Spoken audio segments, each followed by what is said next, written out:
every week for 92 weeks.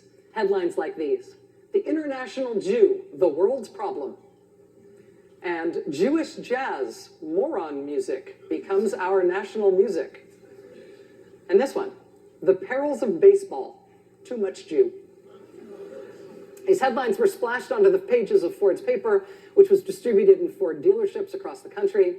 Ford also saw to the publication of his series in book form. It was titled "The International Jew." It ran to 4 volumes. Never mind that the Protocols was exposed as make-believe in 1921, right in the middle of Henry Ford's 92-week series. His weekly International Jew essays continued without pause, and Ford motor dealers kept tossing the latest issue of the Dearborn Independent onto the front seat of newly purchased Model Ts all over the country. Ford saw to it that the 4 volumes of the International Jew were translated and published worldwide in 12 international editions, including one in Germany, and put a pin in that.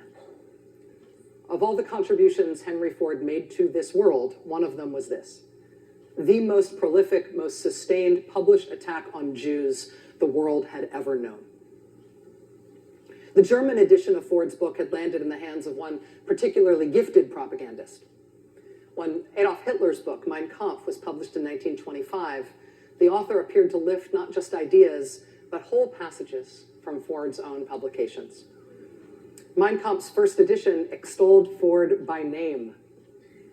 Hitler wrote, "It is Jews who govern the stock exchange forces of the American Union. Every year makes them more and more the controlling masters of the producers in a nation of 120 millions. Only a single great man, Ford, to their fury, still maintains full independence." By this point, Hitler had already mulled sending German shock troops to major American cities to aid in what he hoped would be Henry Ford's run for president in 1924. When a reporter from the Detroit News showed up at Nazi Party headquarters in Munich in December 1931 to interview Hitler, she had a series that was called 5 Minutes with Men in Public Eye. And she had her 5 minutes with Hitler. When she went to Hitler's office, she was surprised to find hanging on the wall behind Hitler's desk a large framed portrait of a very famous American. Hitler explained to the newspaper woman, "I regard Henry Ford as my inspiration." The Detroit Reporter asked Hitler that day point blank why he was anti-Semitic. He said without hesitation, "Somebody has to be blamed for our troubles." I feel like if you go back in time to that, then, like the worst thing that you could find, like if you could time machine yourself, like Back to the Future style, like see like your family or like people you're interested in that time, the worst thing that you could imagine is that they'd have a portrait of Hitler at that time. I think Hitler having a portrait of you is actually worse. That's like, I didn't know that was an option, but that's worse. Here's why I think that passage is so important, and you can hear the sort of breath in the room go out, which is that, to return to what I was saying earlier, I think we have a sense of like, fascism is a European production, but that passage is like, did we export this? How much is it actually coming from us? And this is and this is not the only place that's the case, but talk a little bit about like that notion that like anti-Semitism, which I think everyone understands is sort of ubiquitous and universal in some senses. It is existed in many different places in many different forms. It's not particular to one era or one place. But I do think there's a sense that it's this sort of endemic European problem, and that the US was maybe like a little more immune from it. And that just is not the case. Yeah. I think,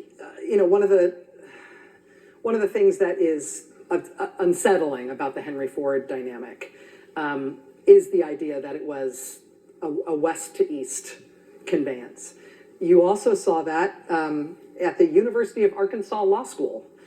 The Nazis sent a young, important, rising star Nazi lawyer to spend a year at the University of Arkansas Lawyers doing a study of American race law, because they wanted to learn about how America could be seen as a paragon of democracy and a good guy country in the world while oppressing African Americans to the degree that we were, while oppressing indigenous Americans, Native Americans to the degree that we were, and while conquering countries around the world and subjugating the people in those countries as subjects and not citizens. How is it that America looks good and their constitution says none of this is possible, but they're still doing it? They thought that was an excellent idea.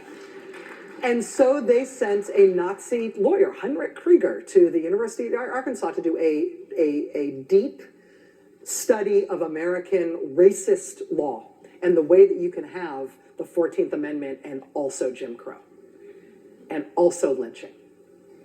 And they brought that, it was a Nazi government production, they brought his report back to Munich and Berlin, and they used it as the basis for discussion for writing the Nuremberg Laws to strip Jews of their citizenship in Germany. They learned some of that from us. And if you think that it's something in the German character that makes you susceptible to fascism, I invite you to spend time thinking about that anecdote. It's very disturbing.